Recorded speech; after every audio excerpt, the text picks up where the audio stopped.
बांग्लादेश ने शायद कभी सोचा नहीं था कि भारत को धमकी देने का इतना बड़ा और इतना ठोस जवाब मिलेगा। बांग्लादेश के कुछ कट्टरपंथी नेताओं ने ये मान लिया था कि अगर वे भारत को युद्ध की धमकी देंगे, सेवन सिस्टर राज्यों को अलग थलग करने की बात करेंगे और चिकन नेक कॉरिडोर को बंद करने की गिदड़ भभकी देंगे, तो भारत शांति के नाम पर चुप बैठा रहेगा। और अब वही हो रहा है। भारत ने 17 माउंटेन स्ट्राइक कॉर्प्स को बांग्लादेश सीमा पर भेज दिया, जिसके बाद बांग्लादेश की सेना में घबराहट है, नेताओं के चेहरे से मुस्कान गायब है और ढाका में चिंता की लकीरें साफ दिख रही। दरअसल फिर एक इस्लामी महाज खड़ा हो जाएगा अगेंस्ट इंडिया जी। तो आई थिंक और पाकिस्तान के साथ तो बिल्कुल सेट हो जाएंगे वो। तो इसलिए मेरा ख्याल है इंडिया के अंदर अब अगर आप इंडियन मीडिया को देखें आयशा, और मैं आपको कहूँ वहाँ जो चीज़ें उनकी इंटेलिजेंस एजेंसियाँ इंडियन मीडिया को जो बातें बता रही हैं जी, वो तो ये बातें हैं कि जी हम किसी तरीके के साथ बांग्लादेश को ऊपर और नीचे कट करेंगे। हम ऊपर हम कट करेंगे जहाँ चिकन नेक है, इंडिया बांग्लादेश की टेरिटरी जो है उसको कट करके अपना हिस्सा बनाएगा। सेवन सिस्टर्स की आप बात करें, वो जो क्योंकि जब से यहाँ से लगाना कि हम सेवन सिस्टर्स के अंदर गड़बड़ करेंगे, हम करेंगे वहाँ वी विल एक्सपोर्ट जिहाद जी। 17 माउंटेन स्ट्राइक कॉर्प्स की एंट्री।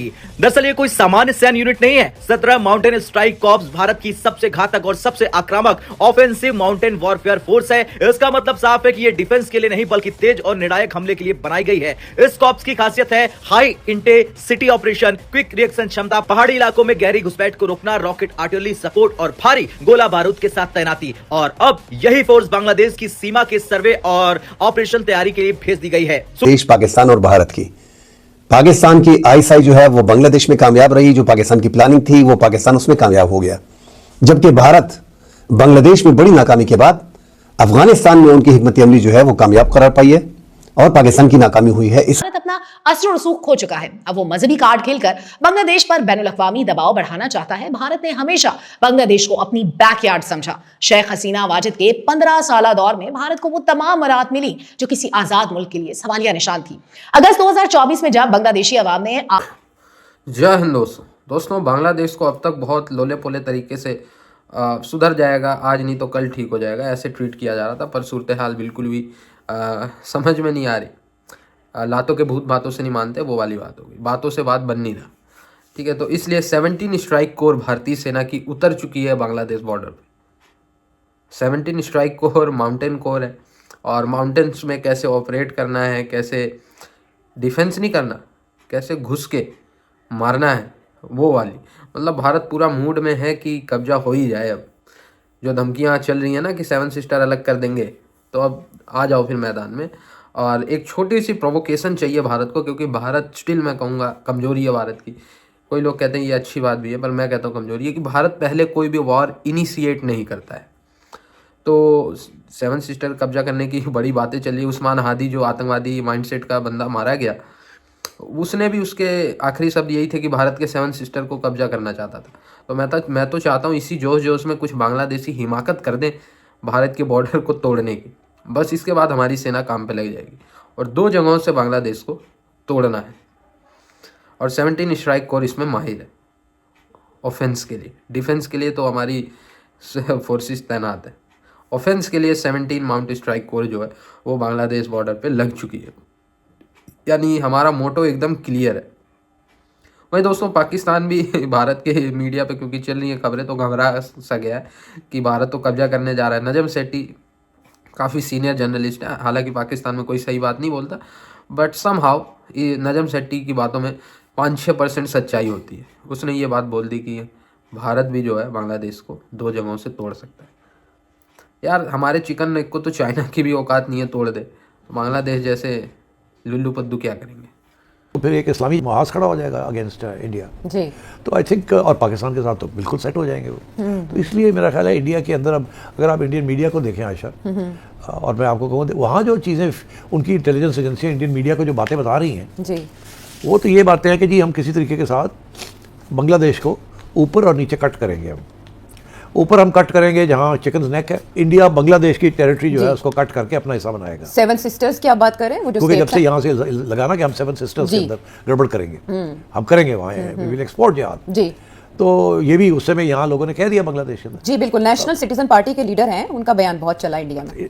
उधर से यहाँ उधर से काउंटर ये आ रहा है कि अच्छा ठीक है, तो हम तो बांग्लादेश को 2 टुकड़े कर देंगे। ओके। एक ऊपर से चिकन नेक उसको काटेंगे हम, ताकि वो चिकन नेक जो है वो बिल्कुल खुल जाए और वो इंडिया का हिस्सा बन जाए।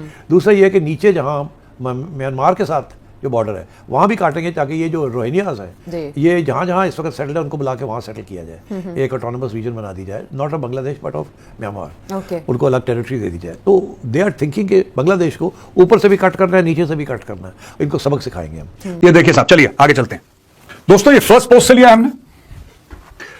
Post Hadi violence in Bangladesh makes election unsafe. Report puts spotlight on Yunus Islamist link. The ongoing wave of political violence and anti-India protests in Bangladesh appear to be managed to create an atmosphere of fear and instability ahead of the elections to help Islamist forces in the country. Sources tracking development on the ground told CNN News 18. Sources have said that vested interests are deliberately worsening the security situation in Bangladesh to delay elections by building a narrative that elections are unsafe. They added that such a delay would allow radical elements to consolidate themselves in the country. साफ सीधी बात है दोस्तों, साफ सीधी बात है। जो भी बांग्लादेश में हो रहा है ये जानबूझ के हो रहा है। पहले एक बात समझ लीजिए आप, ये जानबूझ के हो रहा है। शुरू शुरू में ये लोग सड़क पे आए, डफली लेके आग लगा दी कि शेख हसीना बुरी है, बुरी है, बुरी है। शेख हसीना 5 अगस्त 2024 को बांग्लादेश से निकल गई। ये आज भी 1.25 साल के बाद भी अपने मुल्क में आग लगा रहे हैं। क्या कारण है इसका? क्या कारण है? एक बात बताइए, हो क्या सकता है? मैं आपको बताता हूं दोस्तों, ये गठजोड़ है मोहम्मद यूनुस का और ये जो हार्ड लाइन इस्लामिस्ट पार्टीज की बात कर रहे हैं। क्या है ये इस्लामिस्ट फोर्सेज। ये कौन सी इस्लामिस्ट फोर्सेज है भाई? ये जमात इस्लामी है। ये जमात इस्लामी चाहते ही नहीं कि वहां पे इलेक्शन हो। मैं आपको अपना एक वीडियो दिखाना चाह रहा हूं दोस्तों। 17 दिसंबर यानी कि 4-5 दिन पहले का एक वीडियो मेरा देखिए और उस वीडियो की लिंक मैं डिस्क्रिप्शन में डाल दूंगा, क्योंकि आज के बाद ये लोग बोलेंगे, बांग्लादेश के रेडिकल्स ये बोलेंगे, पाकिस्तान ये बोलेंगे, नहीं ये तो अभी का है, ये तो ऐसे ही नहीं। मैं लिंक डाल रहा हूं, यूट्यूब में जाके खुद देख लेना। पहले आप मेरा वीडियो देखिए दोस्तों, तब मैं आपको बताऊंगा मैं क्या कह रहा हूं। फरवरी में इलेक्शन है, सबसे बड़ी बात, फरवरी में इलेक्शन है और किसी तरीके से मरता क्या ना करता मोहम्मद यूनुस ये चाहता है अलॉन्ग विद जमात इस्लामी कि इनका राज आगे बढ़ता रहे, चलता रहे। तो इतना कलेश करो, इतना खून खराबा करो। अभी देखना आप, जनवरी में वायलेंस बढ़ेगा, ये करेंगे, ये अभी होने वाला। और मैं आज की तारीख में, मैं दिसंबर जनवरी में आप देखना पॉलिटिकल वायलेंस किस तरीके से बांग्लादेश में बिल्कुल टॉप पे चला जाता है। ये अचानक होगा, ये धीरे धीरे सुलगेगा नहीं, ये धीरे धीरे ऐसे जैसे कि मोमबत्ती जलती वैसे नहीं होगा, अचानक जैसे पेट्रोल पे आग लगती वैसे होगा बांग्लादेश में, और होने वाला है। They are going to do it, this is what they wish to do. और मैं आज इसको प्रिडिक्ट कर रहा हूं, क्योंकि एक और बात मैं आपको बता दूं, जब वहां पे वायलेंस होगा वहां पे कोई ना कोई ये बोलेगा कि भारत ने साजिश करी है। ये भी मैं आज आपको बता दूं, आप नोट कर लेना, वीडियो सेव कर लो, ये होने वाला है बांग्लादेश में। ठीक है, देख लिया दोस्तों आपने, ये 17 दिसंबर का वीडियो है, 17th of December 2025, जिसमें मैंने साफ साफ बोला है कि कुछ दिनों के बाद ये होगा, और ये हो गया।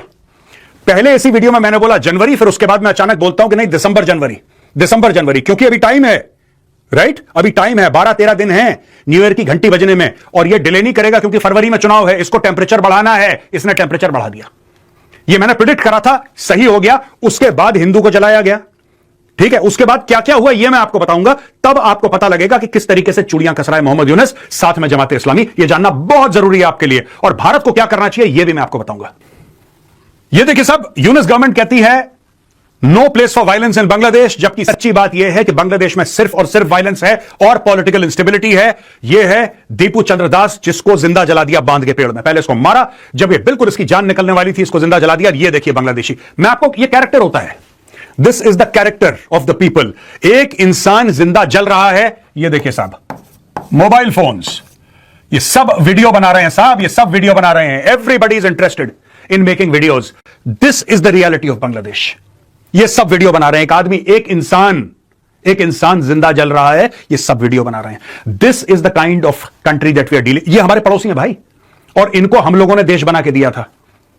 हमने अपनी जानें दी इन लोगों का देश बनाने के लिए। सिनेमा हॉल के टिकट से लेकर, डाक टिकट से लेकर, हर चीज के ऊपर इंडियंस ने सेस पे किया, इंडियंस ने टैक्स पे किया। मैं बात कर रहा हूं 1970-1971 की। कंट्री बनने के बाद इंडियंस ने टैक्स दिया कि चलो बांग्लादेश अपने पैरों के ऊपर खड़ा हो जाए। इनको सिर्फ देश बना के नहीं दिया, इनको पैसे दिए कि किसी तरीके से ये लोग अपने पांव पे खड़े हो जाएं, और ये पांव पे खड़े हो गए। पता लगा कि साहब ये बांग्लादेशी तो थे ही नहीं, ये तो हस्तीन के सांप थे। ये देखिए साहब, फोटो खींच रहे हैं, वीडियो बना रहे हैं लोग।